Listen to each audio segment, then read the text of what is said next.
Carter Brown Mysteries. Adventures in excitement and suspense, based on the best-selling novels by the slick storytelling sensation, Carter Brown.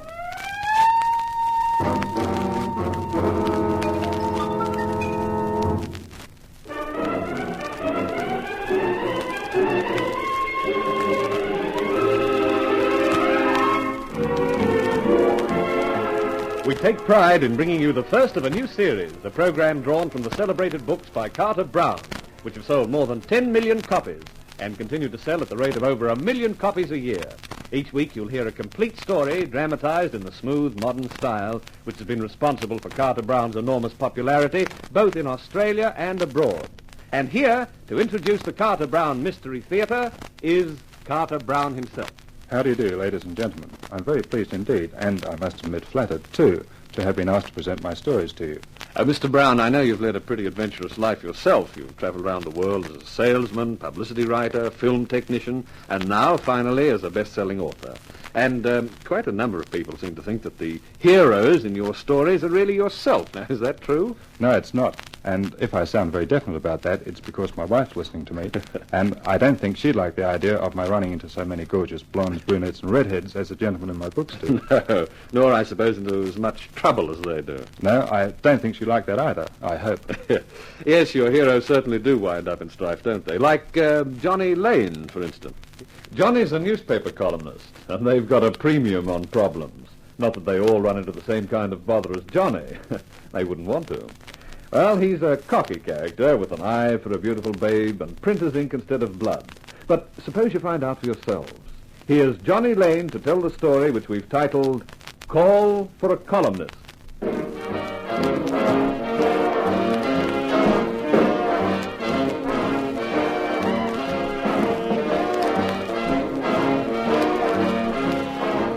I was feeling pretty pleased with myself and hence with the world.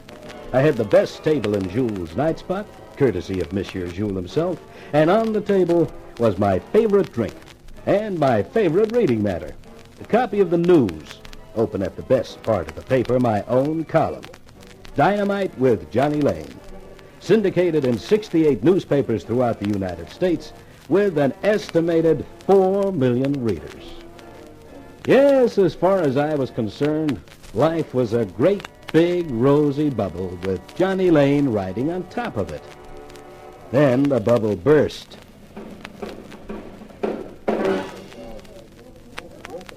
Excuse me, Monsieur Lane. Yes, Jules, my friend, what is it? There are 2 gentlemen to see you, monsieur, in my private office. Jules, I never see anyone in your private office, you know that. These gentlemen are from the police. Oh, well, that makes a difference. Monsieur Lane, I would not like any trouble. Don't worry, I'll handle them. You stick with your customers. Thank you, Monsieur Lane.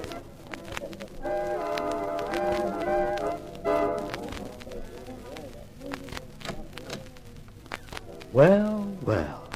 I feel honored, gentlemen. Chief of Police O'Byrne and Captain Stanger in person. And together.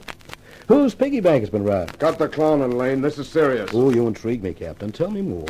We wanted to talk about your column, Johnny. A subject I am always happy to discuss, Chief. It's about the item concerning Albert Ferraro. I've got a copy here. Uh-huh. You said, mobster Happy Albert Ferraro won't get around much anymore. Not since he had unexpected visitors at 2 a.m. this morning. Rumor had it that Albert was going to sing to Senator Rowland's committee investigating vice and allied rackets in our fair city. This morbid columnist is betting that Albert sang his swan song in the small hours to an unsympathetic audience, with a hey and a ho and no flowers by request. Who is the Mr. Big who's worried by Senator Rowland's questions? Keep reading this column, folks, and I'll let you know just as soon as I find out. Not bad, Chief. You really haven't got the style for it, or the voice. This paper was out on the streets at 3 a.m., just 1 hour after Ferraro had his unexpected visitors. It takes more than an hour to print your paper, Johnny, and that means you put that item in before it happened. Just a hunch, Chief. If I'd been proved wrong, I'd have had to wriggle out of it in tomorrow's column. But you haven't been proved wrong, Johnny. As soon as we read your item, we called on Albert. Guess what? He was at home, with a nylon stocking wound round his throat. Tight. Oh, that's what you get for sticking your neck out. Maybe you should see things the way we do, Johnny. We have to take Senator Rowland's investigation seriously. The more he uncovers on the vice activities in this city, the worse it looks for the police. Sure, we bust up a lot of small stuff, but the big stuff still goes on, and we can't get a lead. So, when we read our paper, we find that the one lead which might really have opened things up for us was never given to us, until it was too late. Oh, come, gentlemen, let's be fair. You got the same opportunities as I have for getting information. Better. If I happen to have outsmarted you on this one, it's no use feeling sore about it, is it? You'll just have to do better next time. Chief, let me bust him on the jaw, just once. It wouldn't look good to his 4 million readers. Johnny, all I want to know is where you got your information from. Sorry, Chief, that's confidential. Now, look, I've got more than 100 people in this city who hand me information. 2 things that are always sure of. Their money and my discretion. What happens if I tell you where the whisper about Albert came from? Word goes around that Lane can't be trusted. My column gets shot to heck. Okay, Johnny, I guess we'll just have to plug on with our own plotting methods. I see you're going to let us know pretty soon who the Mr. Big is. We'll be really interested in that. You got any life insurance, Johnny?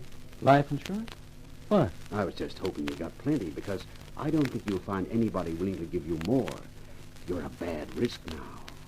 I'm afraid I don't quite follow. If we're interested in your story about Ferraro, how much more interested do you think Mr. Big is going to be? And when he gets around to asking you about it, I don't think he'll take that confidential routine as an answer. Let's go, Captain. So long, Johnny. Or should it be goodbye? I'm not a nervous character, but as O'Byrne and Stanger walked out, I suddenly found myself dabbing my forehead with a handkerchief. There ought to be a law against policemen going around frightening people. Well, I decided I could use a drink back at my table. Didn't waste time apologizing to the people I knocked over to get there. Monsieur Lane, everything was all right? Yeah, sure, Jules. Don't give it another thought. Oh, I am grateful. Monsieur Lane, there is someone who would like to say hello to you. I never say hello to anyone. That's one of my principles. Hello, Mr. Lane. I turned to look at her, a startlingly beautiful face framed by close-cropped black hair and a set of curves that'd send a racing car driver dizzy. My principal shot through the ceiling. Well, hello. This is the feminine half of the new act I am presenting. The Adagio dancers, Simon and Simone. You saw them last night, Mr. Lane. Oh, yeah.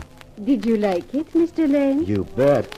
Especially the end of it, where he throws you across the floor and you spin out of sight on your, where you spin out of sight. Effective, isn't it? Yeah, and it's a good way to test the floor for splinters. Will you join me? I'd love to. You will excuse me, aren't you? I hope your husband isn't going to take exception to you having a drink with me. My husband? Oh, Simon, he is not my husband. Oh, that makes it worse. He is just my partner. That makes it better. I want to say how much I admire you, Mr. Lane, for what you're doing now. You mean holding your hand? Of course not. I mean in exposing the criminal elements in the town, helping Senator Rowland. Oh, that's nothing. I'll pour you a drink. I think you are a very brave man. I imagine you carry your life in your hands this very minute. Well, what makes you say that? It's obvious. I'm sure that most of the underworld must get mad at the mere mention of your name. Their only logical solution to stop you printing these revelations is to remove you, isn't it? No! I can't see any other alternative. Oh, I guess you can't. Still, you must know all this, Johnny. I shouldn't be worrying you with it. But I just wanted you to know how much I admire your courage in doing it. Oh, I'll have to go. We're on in 15 minutes. Maybe we could continue this conversation after my act is over. Well, I've got to get home and get out my column. Can I take a rain check for some other night? Any night, Johnny. Say, tomorrow? My customary cab was waiting outside the night spot. Part of the service for a celebrity. I got in, gave the driver the address of my penthouse. It made about 2 blocks when I noticed he was studying my face in the rear vision mirror. What's the matter, driver? Have I got smallpox? You're Johnny Lane, aren't you? Newspaper guy. Yeah, that's right. Want my autograph? No, I never get past the funnies. But my wife reads your column. Oh, she like it?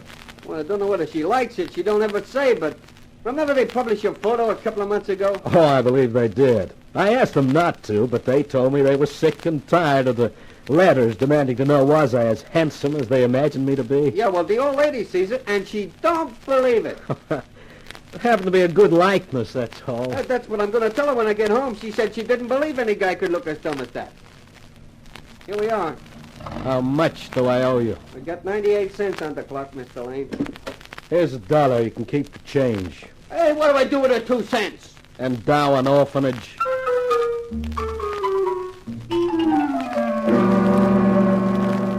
I rode the elevator to the top floor and reached my keys as I moved down the passageway to the penthouse door.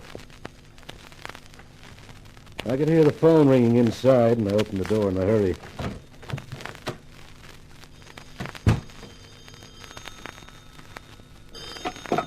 Hello? Is that Johnny Lane? No, but who's that? I'm so glad you published that item I gave you about Albert. Yeah, well, it's got me into a lot of trouble with the police. They want to know how I knew what was going to happen before it happened. Did you tell them? Well, how could I? I don't know myself. All I know is you keep calling me up. You won't tell me who you are. All you do is give me tips for the column. Think how it impresses your 4 million readers. I have no ambition to spend a few years behind bars for the sake of impressing my readers. Don't kid me, Johnny Lane. You'd dive off the Statue of Liberty into the Hudson wearing a bikini if you thought it'd get you another 10,000 circulation. I'll let that pass. I've got another news item for you if you're interested. I'm interested. There's a honky-tonk down on Sloane Street called the Blue Diamond, run by Lou Prager. If the good Senator Rowland would like to know, that's the distribution center for goofballs. So long, Johnny. Hey, wait a minute. It's time you tell me who you are. How can I tell the police my information comes from an anonymous phone call? They just as soon believe people go to see Marilyn Monroe because they like to hear her sing.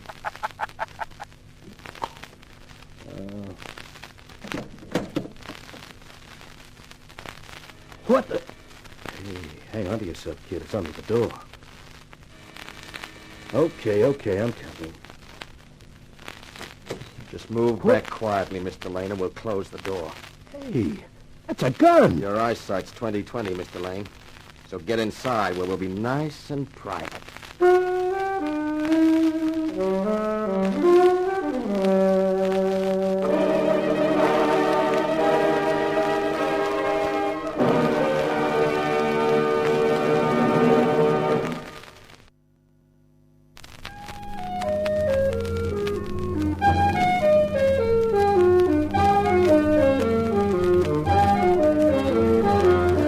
Carter Brown Mysteries.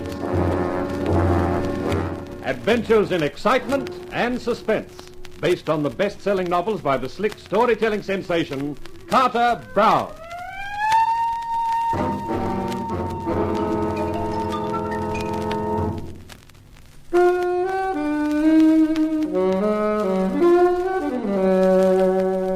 You'd think people would have a little more respect for my position, not to say my feelings.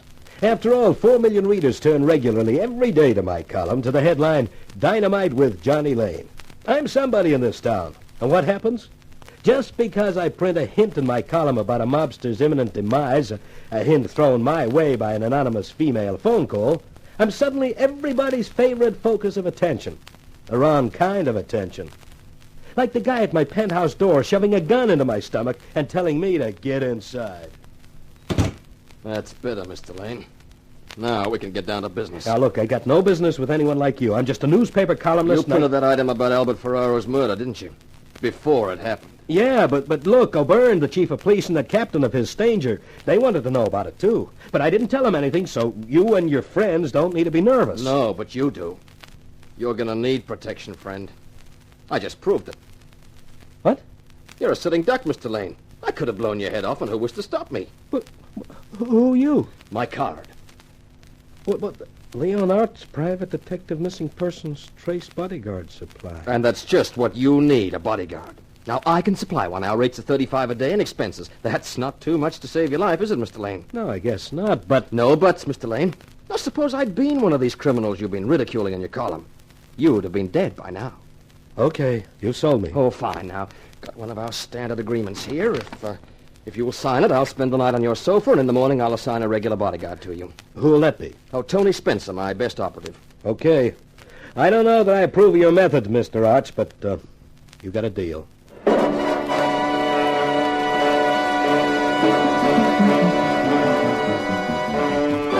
The comforting reassurance of the private eye's presence on the sofa in the other room gave me 8 hours solid slumber. But when I yawned the morning in, I nearly dislocated my jaw halfway through the yawn. The sofa was empty.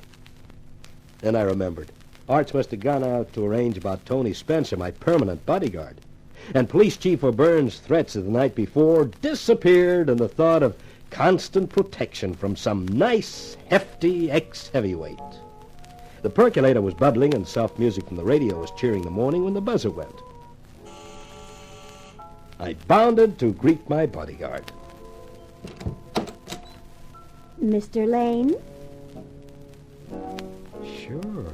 What can I do for you? It's what I can do for you, Mr. Lane. I presume it's all right for me to come in? You have a nice place here, Mr. Lane. I think I'm going to like it. You do? I certainly do. Well, that's fine, just fine. Beautiful blonde is just what I need in my life. Honey, come to Papa. Hey! Hey, what hit me? A blockbuster? I don't know why it is, but I have this trouble with every assignment. Huh? It's always the same. Men just can't get used to the idea of a female bodyguard. You mean you're Tony Spencer? That's right. And there's no need to look so surprised. There are female lawyers, doctors, dentists. Why not a female private detective? But I can't go around with a lady bodyguard. I've been the laughing stock of the town. Now, I'm sorry, but you'd better go back to the agency. Now, I'll pay for the day's hire, of course. It'll cost you more than that. Didn't you read the penalty clause in the agreement? I didn't read it. I just signed it. Your agreement calls for a bodyguard for a minimum of 2 weeks. If you break the contract, the full premium is due immediately, plus compensation of $500. That's blackmail. That's business. Well, do I stay? Who am I to argue with a beautiful girl? Especially when she's a jiu-jitsu expert.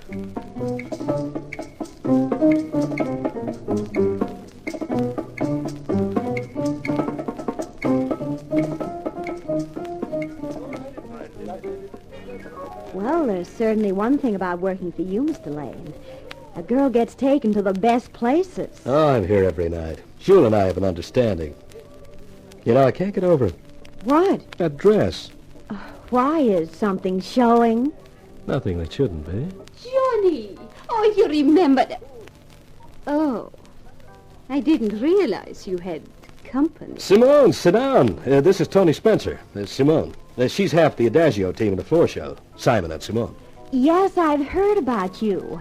Especially about that intriguing finish to your act where you spin off the stage. Tell me, do you have to take your meals off the mantelpiece afterwards? You must wait and see. Unfortunately, not tonight. Simon is ill, so we do not perform tonight. What a pity. I'm just dying from curiosity. Just so long as it's from something. Mr. Lane, will you excuse me? I want a part of my nose. It's obviously not wanted here. I admire your taste, Johnny. I must even confess to a minute touch of jealousy. Jealousy? Oh, you flatter me, Simone. I thought we had a mutual interest in each other. I was even hoping that as I had a night off tonight... Oh, you don't have to worry about Tony. She's only a buddy. Well, that isn't exactly a nice way to describe a girl. I mean, she's only a friend. Simone, how about we fade quietly away while the opportunity's rife, huh? And ditch your girlfriend? Oh, she won't care. Come on, let's get while the getting's good. All right, Johnny. And I know just the place. Yeah? Where? My apartment.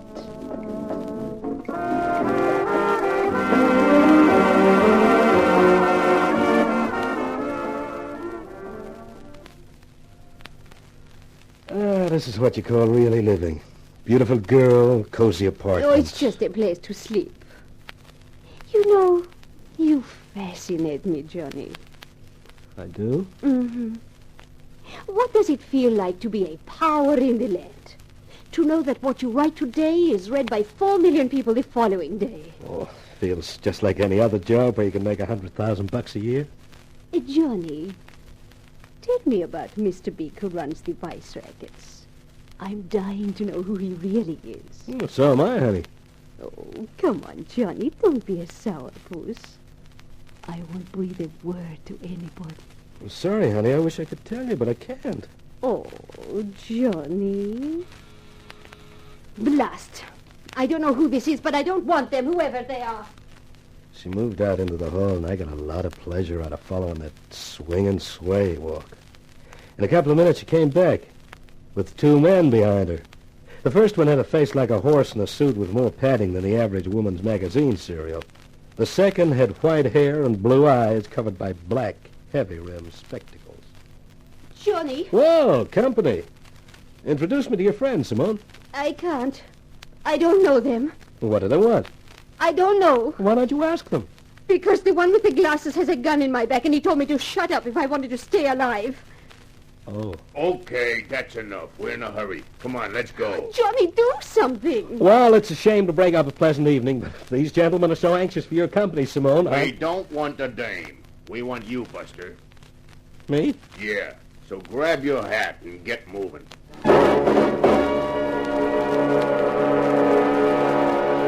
I had to put up a struggle, but I was outnumbered. There were 4 of them.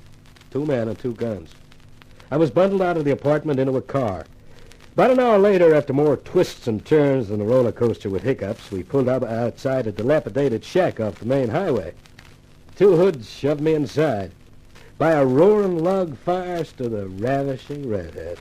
When she saw me, she smiled. When I saw her, I blinked and did a double take. Hello, Johnny. Hey, weren't you a blonde last time I saw you?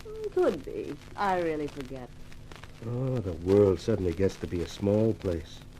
I remember. You're a piece of dirt I wouldn't use in my column. You use such nice language, Johnny. Senator Rowland's girlfriend. Ex. That's important, Johnny. Ex-girlfriend. Thelma, as I live and breathe. Which you will for a long time. I hope. Ah, aren't you going to say thank you? I gave you some good stuff for your column, didn't I? The best. Wild mystery, the anonymous phone calls, and this kidnapping. If you'd called me, I'd have come. Oh, we'd have preferred it this way, Johnny. Maybe we got a peculiar sense of humor. Okay, so I'm laughing and now the gag's over. Can I go home now? Sorry, Johnny, the gag isn't over. Not yet. You're staying right here for 2 or 3 days. What for? Well, we thought the peace and quiet would give you a chance to write your column without any interruptions. Now, don't be crazy. How can I write my column here? I can't get in touch with any of my contacts. I'll be isolated. Well, you don't have to worry about that, Johnny. You see, we've written your column for you. What? That's right.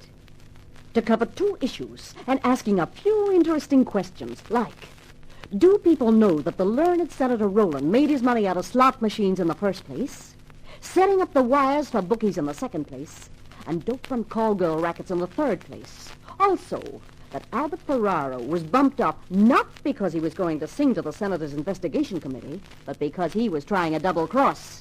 And finally, asking whose influence got Police Chief O'Byrne his job. Holy cow. And all you've got to do is copy the stuff out in your style and handwriting so we can deliver it to the news. If you think I'm sending that sort of stuff to my paper, you're crazy. If you think you're not, you're as good as dead. Yeah, but insinuations like that about Rowland and O'Byrne, I'll be shot. You'll be shot either way.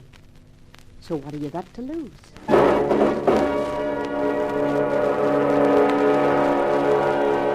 I'm always a guy who'll see reason, especially when there's a gun pointing at my midriff. Thelma stood over me while I batted out the column on a ramshackle typewriter. I presume she just wanted to check on my spelling. And she and the white-haired guy, they called him the professor, grabbed the car and headed for town, leaving me in the tender care of the Horseface character, whom I logically enough called Horseface. You just keep in line, pal, and you and me'll get along but fine. Now, look, look, fella, what's the sense in keeping me here? I did what Thelma wanted, didn't I? You might as well let me go now, huh? Oh, no, we ain't that dumb. First thing you do when you get back to town is cancel them columns. Oh, no, pal. You stay right here. Hey, what's that? Sounds like visitors at the front door. I ain't expecting nobody. I'll go see. And you keep your trap shut, pal. What? Hey, who is it? Hey, Horseface! Wow, that's a fine thing to call a girl. Tony! You rat, running out on me like that. Don't be surprised if Mr. Arts invokes Clause 14 of the contract. Clause 14? Non-cooperation. Non-cooperation of a client doubles the fees payable to the agency. Look, never mind the fees. How did you get here? I'm a private detective, remember? Yeah, but Horseface, the guy who opened the door. It came off and hit him. Now, come on, we're getting out of here. Mr. Arts is outside in the car. We've got everything arranged. Boy, you sure work fast. We've got a hideout all arranged, where you can lie low for a couple of days. Lie low? What are you talking about? I gotta get back to town and stop him publishing my column. I don't know anything about your column. I've got my orders from Mr. Arts. You've got a hideout for a few days. I am doing nothing of the sort. I am not moving from here except to go back to town. Oh, well, if you feel like that. Sorry, Mr. Lane, but orders are orders.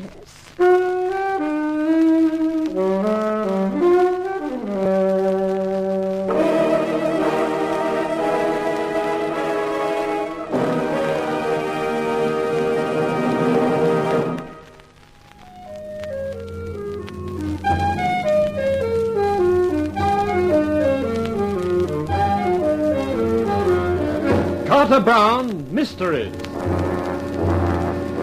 Adventures in excitement and suspense, based on the best-selling novels by the slick storytelling sensation, Carter Brown.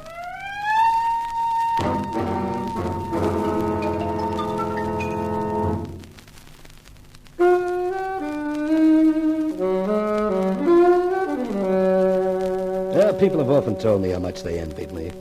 Well, I can't blame them. Who wouldn't envy a guy who writes a column like Dynamite with Johnny Lane, which has a 4 million readership? But right now, even I wouldn't envy me. By the time Senator Rowland's ex-girlfriend Thelma and her 2 hoodlums had finished with me, I was really in trouble. I knew what was going to happen when the 2 editions of my column that Thelma had forced me to write hit the streets. When Senator Rowland, in the full pride of his position at the head of the Vice Probe Committee, read those allegations against him and Chief of Police O'Byrne, I could guess who was going to be on the burning end. Me. And to add injury to libel, Tony Spencer, my bodyguard, the girl with the captivating curves and the concrete constitution, had first rescued me and then slugged me over the skull. Johnny, Oh. you're awake. Yeah. How are you feeling? Oh, fine, just fine. How long did I sleep? Hey, you hit me. I'm sorry, Johnny. Honest, I am. But it was the only way to get you here. Where? Where am I? This is the hideout that Mr. Arts picked out for you. You're safe here. Safe? Nothing. I got no time to be safe. I remember now. I got to get to the paper. I got to stop printing those columns. I'm afraid it's too late for that, Johnny. What do you mean? The paper won't go to bed for a couple of hours It's yet. already been to bed, Johnny. And so have you. For 3 days.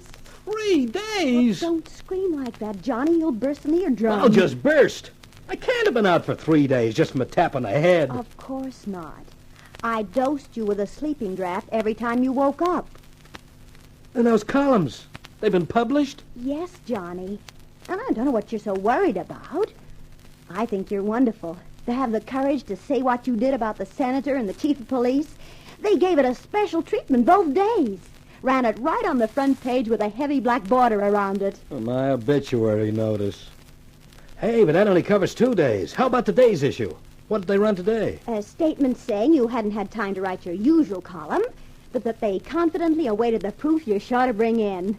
Oh, they were awfully nice, Johnny. They said that in spite of intimidation, writs, and threats, they stood solidly behind you. Intimidation, writs, and threats? Holy cow, I'm a dead duck. Look, I've got to get back to town before they serve me up to the cops with cranberry sauce. Well, there's no reason why you can't go now. Mr. Arts and I were only concerned with laying you low for a couple of days. You did that all right. No guy could have been laid lower. I've got the car. I'll drive you back. No, thanks. I'll drive myself back. As of now, your services are no longer required. But, Johnny, you'll need a bodyguard more than ever now. The kind of bodyguard that knocks me out cold for 3 days I can get out of a bottle. And it won't cost me $35 a day in expenses. Goodbye, Miss Spencer.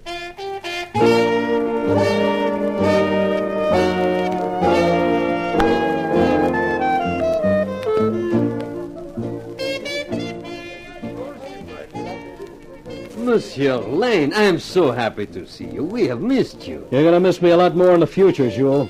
For a number of years, I should imagine. You are going away, Mr. Lane? Sing Sing, Alcatraz. State hasn't made up its mind yet. But it will, Jules. It will. You would like a bottle of your usual? 2. With pleasure. I will fetch it myself.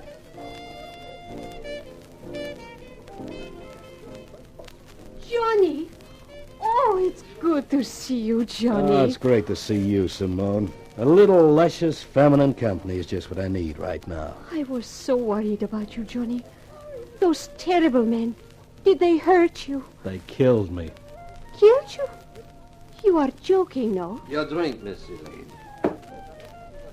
You know, when you did not come for 4 nights, I was worried. I wondered perhaps if I had inadvertently insulted you. Jules, as long as you supply drinks like this, you can't insult me. Oh, I am proud to serve you, Monsieur Lane. The man who has the courage to print what you have printed is a man to be admired. Oh, don't drag that up. There's a $2 million damage suit against me in the paper, and my editor's going quietly crazy. Yeah. What is the latest development? Perhaps you would give us the inside story, monsieur. Tell us how your fight against vice is progressing. Vice has won a technical knockout. It's only a matter of the referee counting me out. He must be somewhere around 8 already. Truly, Johnny. It is as bad as that. Worse. Much worse. Jules, would you mind leaving us alone for a little while? No, of course not. I just remembered. Someone ordered a duck and I have to go out and shoot one. Poor Johnny. You are in low spirits, eh? I expect to be in very high spirits by the time I finish this bottle. Johnny, if you feel low, why not go to my place? You can tell me all about it and it might help you, eh? Yeah, I guess it might. Johnny, here comes trouble, I think. When you're through, come to my apartment. I'll be waiting. I looked up to see what Simone meant by trouble, and I realized she was right. Descending on me was Captain Stanger, Chief of Police O'Byrne's right-hand man. Well, if it isn't my favorite columnist. Sit down, Captain, and kill yourself drinking. Hey, when did you get back into circulation? Tonight. I was kidnapped. Oh, no. And I suppose you were forced to write those columns. You better think up something better than that, Johnny boy. O'Byrne's madder than a hornet. He's issuing a call for you as a material witness. And by the time the boys are through with you, you'll be happy to admit it was you who assassinated Lincoln. Okay, so you come to take me in. Do I get the handcuffs on me now? Oh, you got me wrong, Johnny. I'm not taking you anyplace. Officially, I'm off duty. And officially, I don't even know that you're wanted. I just dropped in for a friendly chat. I don't get it. Why should you bother to tip me off? I'll tell you, Johnny. I think you're in a spot. Give me an original thought. That somebody must have tipped you off to print that stuff. Somebody who knew what they were talking about. After all, they were right about Albert Ferraro's killing, weren't they? You mean they could be right about Senator Rowland and Police Chief O'Byrne? No, did I say that? I just figure that if I were you, Johnny, I'd find out and find out fast before you even got a chance of finding out. Before you got bruises where your body used to be. I'd think it over, Johnny. And you don't have much time. Well, be seeing you, Scribbler. I watched him go, wondering whether he was crazy or me. Then I pulled myself together and left the club. Destination, Simone's apartment. When her door opened, I thought, she'd changed suddenly. She was wearing a suit and had developed a blue shadow on her chin. And I realized it was her Adagio partner, Simon. Come in, Mr. Lane. I've been expecting you. Simone was caught up with some business, so I have taken her place. You won't mind if I say that it's not quite the same? Still, perhaps I can persuade you to put up with it. You know, I envy you, Mr. Lane. A columnist of your renown must have a fascinating life. Yeah, it's all right when you can keep on living. It's the dying that's the tough part. Pardon? I do not understand. I died tonight, professionally. Oh. You know, surprisingly enough, Mr. Lane, I think I can help you with your problem. You? I have some knowledge which should interest you. Okay, I'm listening. You know, yours is a wonderful country, Mr. Lane. Everything here is organized on the grand scale. Even crime, the rackets. And there's a new type of racket here today. The racketeer with education, good social background, good standing in the community. Perhaps a company director or even a politician. Is that not so? Yeah, it's so. Let us take a hypothetical case. Say, a politician who is also a racketeer. Let us imagine him controlling the vice and the profits of vice in the city. For a time, all goes well. But sooner or later, what you call the heat is on. People get tired of the rackets flourishing under their noses and the noses of the police. They protest. The newspapers take up the protest. Obviously, something must be done. What? What would you do in a like situation? Listen, I may have been taken for a ride the last few days, but I'm not that dumb. I thought of that one. You have yourself elected head of an investigating committee inquiring into vice in the city so that you can cover yourself, and at the same time crush any opposition that might need crushing. Exactly so. I congratulate you, Mr. Lane. But this opposition you speak of is, of course, part of the politician's own crime organization. Oh, I didn't know that. Why should you? It is that part of the organization that is being squeezed too much, bled just a little too much by the politician. They are not organized, and they are alarmed by the politician's coming activities with the investigation committee. But they lack the means to positive action. And then the politician does something very stupid. He throws over his girlfriend, Thelma, whom he had confided in too long and too much. Precisely. And Thelma has some knowledge of events to happen. In particular, she knows that one member of the opposition is still working for our politician. Let's just call him Roland, huh? I'm getting tired of this hypothetical case. Very well. So, Thelma knows that Ferraro, who is supposedly one of the opposition, is still working for the senator.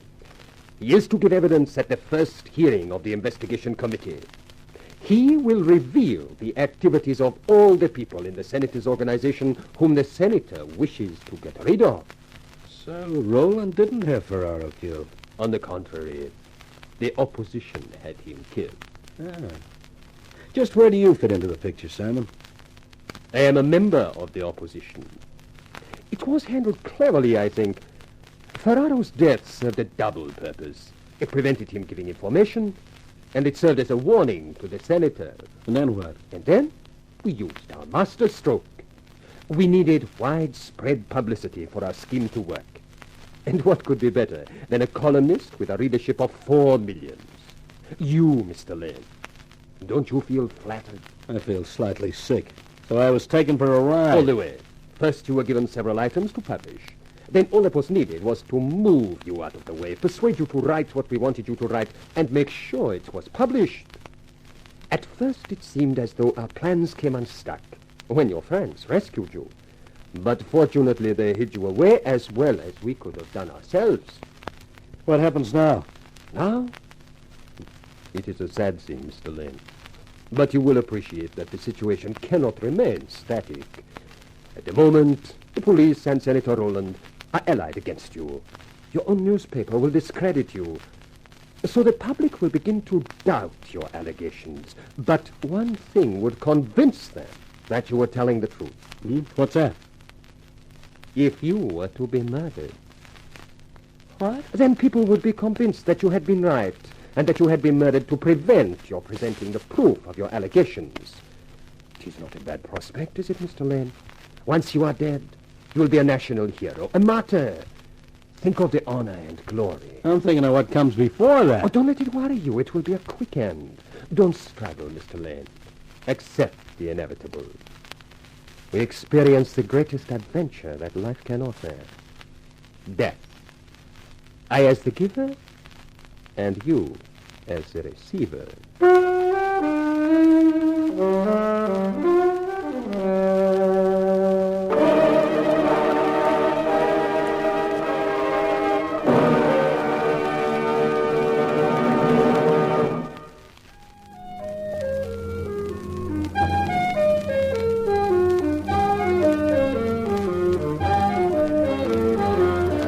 Carter Brown Mysteries. Adventures in excitement and suspense, based on the best-selling novels by the slick storytelling sensation, Carter Brown.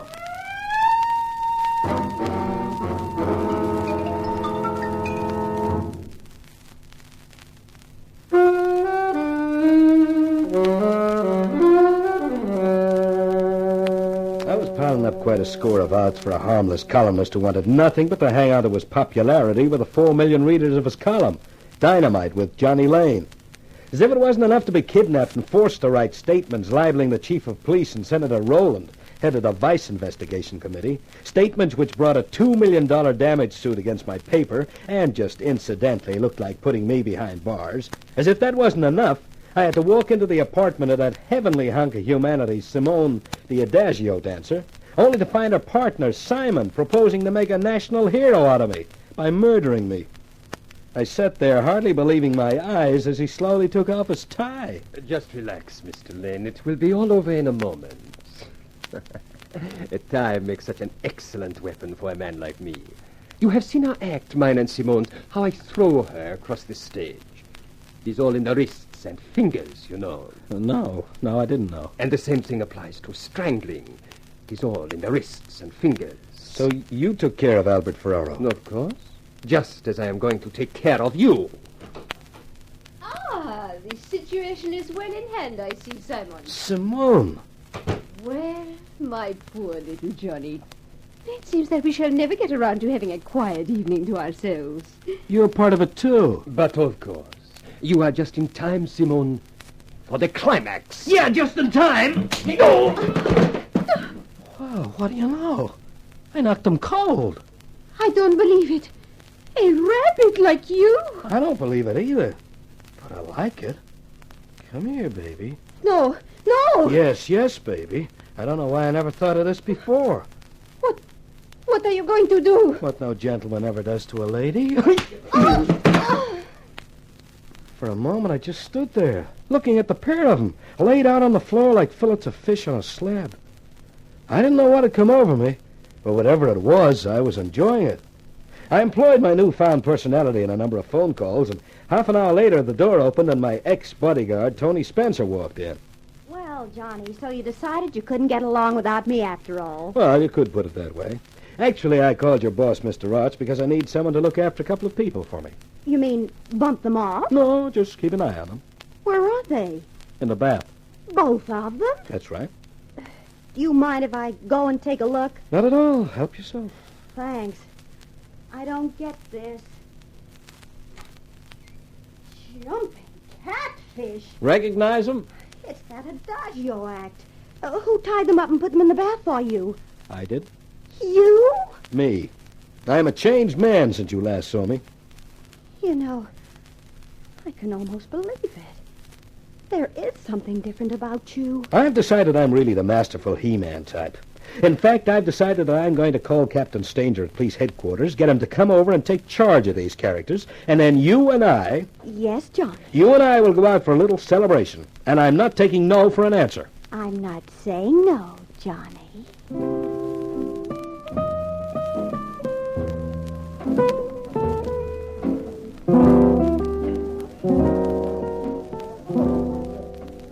Your evening paper, Monsieur Lane. Oh, thanks, Jules. Here, Tommy, take a look at this. Right in the front page.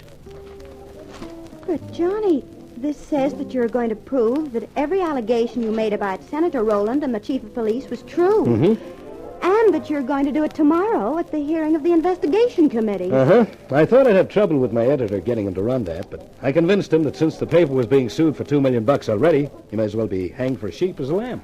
Johnny, you're amazing. I think so, too. Oh, excuse me, Monsieur Lane. I could not help overhearing. Yeah? What is it, Jules? If you really intend to prove your accusations, Monsieur Lane, I think I can help you. Yeah? How? We are not immune to racketeers here. We have to pay our tribute to stay in business. But if you have the courage to defy them, I feel I should have the courage to support you. And I have receipts in my office that would interest you immensely. You have? If you could spare a few moments and come to my office, I will give them to you. Well, thanks, Jules. Thanks a lot. You'll excuse me, won't you, Tony? Oh, there is no need why the young lady should not accompany us. Oh, okay. Come on, honey. This way, Monsieur Lane. Mademoiselle. Here we are. Please go in, Monsieur Lane. I have a gun at your back, and I would not like a corpse littering my corridor. Jules, what is this? Inside, Monsieur Lane. You too, mademoiselle. Hello, Johnny. Thelma. That's right. Pleased to see me? In 2 words, no. Thelma, it is true.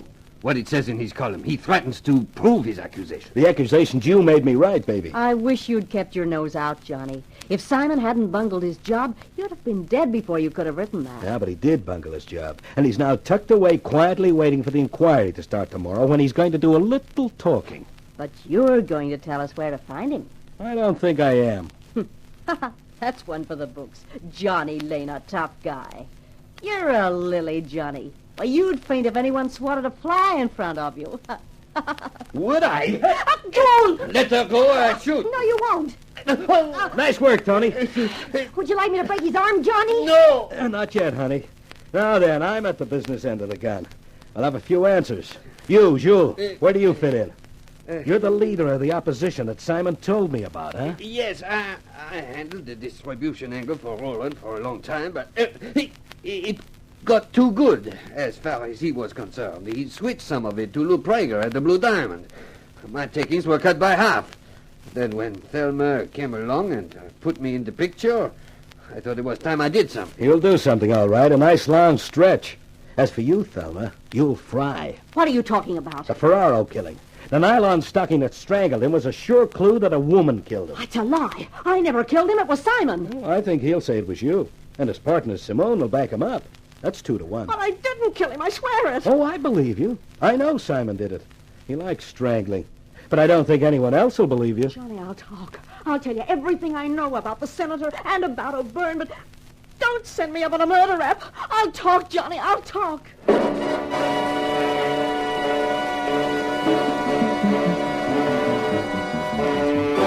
It was quite a scene in the courtroom next morning. A crowd packed the public benches, and up on the platform sat the investigation committee, headed by Senator Roland. An imposing figure, gray-haired, substantial, the complete picture of an honest, straightforward American politician. He made his opening speech, a blend of fancy platitudes and phony patriotism. Then he got around to me. The chief protagonist of the accusations made against the committee, and in particular against the chief of police O'Byrne, is here today, and so this committee has decided that in the interests of justice, this matter should be dealt with first of all. I hereby call John Lane to appear before the committee. Have you a lawyer, Mr. Lane? You're entitled to legal advice. I don't need any, thanks. Very well. You are John Lane. Yes? You're employed as a journalist. A columnist. That's one step up or down, depending how you feel about it. Certain statements have appeared in your column, and as a result of them, certain writs have been issued against your newspaper and yourself for damages for libel. Is that correct? I understand, sir. Then, Mr. Lane, you will agree that these statements of yours are either true or false. Naturally. If they are false, I'm wasting the committee's time in questioning you. Presumably. And if they are true, it's then up to you to prove it. Quite.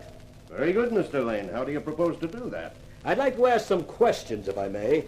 To whom do you wish to address your questions? To the chief of police, to you, Senator, and various other people. Very well. You may call whom you please, Mr. Lane. Thank you. I'd like to call Chief of Police Michael O'Byrne. Chief, I'm not too good on formal procedure, so I guess we can take it as read that you're chief of police and your name is Michael O'Byrne. Very well. Chief, how much do you earn a year? Senator, do I have to answer that question? It's public knowledge, Chief. Anyone can find out by reading the city ordinances. Your salary is $10,000 a year. Well, if you know, why ask? And you earn $10,000 a year. Yes. No more? Of course not. Does your wife work? No. Mr. Lane, we have not unlimited time. I'm afraid I don't see the point of these questions. You will, Senator.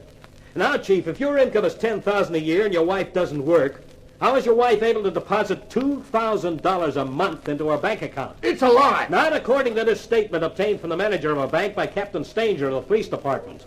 According to this statement, your wife has at the moment a total of some $28,000 in her account, and $2,000 are paid in regularly on the 8th day of every month. The deposits are made by a Mr. Smith. Mr. Lane, there's probably some quite simple explanation of this. I cannot tolerate the chief being put through the hoop just for the sake of satisfying your craving for publicity. Very well, Senator. I'm prepared to waive any further questioning of the chief of police. Instead, I'd like to call Thelma Radley. What? If you look, you'll see her coming in now, together with 3 people who are here to prove my statements. Will Miss Radley step forward, please? With pleasure. Tell me, you wouldn't do this. Wouldn't I? My name is Thelma Radley, and until 6 weeks ago I lived in an apartment on Dane Street, which was wholly maintained by Senator Rowland. During the previous 6 months when I was with him, he made me his confidant concerning many of his business affairs. I learned that he controlled the vice rackets of this city. The chief of police was paid $2,000 a month to cooperate with Rowland and leave the rackets alone, and... This investigation committee is postponed indefinitely. Captain Stanger, you're ordered to arrest the chief of police and with him Senator Rowland. Charges will be preferred later. And get them out of here, fast, before they get lynched. Oh, Johnny, you were wonderful. You think so, Tony? Oh, yes. The way you handle things in that courtroom. Why, they ought to make you district attorney. Hey, that mightn't be a bad idea at that. I don't see why I shouldn't run for DA. I've got a better proposition. Yeah? What? How'd you like to be my bodyguard permanently? Miss Spencer, is this a proposal of marriage? Uh-huh. What do you say? No. I was afraid of that. I hate to do this, Johnny, but I've made up my mind. Don't worry, honey. By the time you come to, it'll be all over, and you'll like it. That's a promise.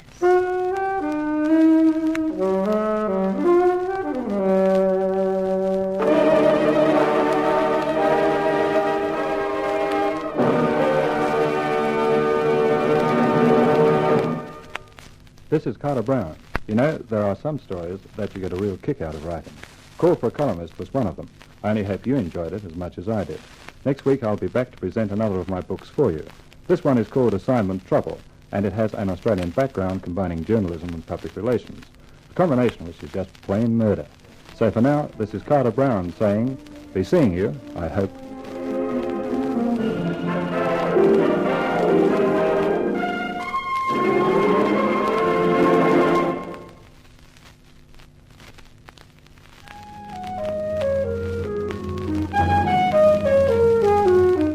In Call for a Columnist, you heard Wendy Playfair as Tony, and as Johnny Lane, you heard our star, Joe McCormick. The Carter Brown Mystery Theater, from the best-selling novels by Carter Brown, is dramatized and directed by Maurice Travers for Grace Gibson Radio Productions.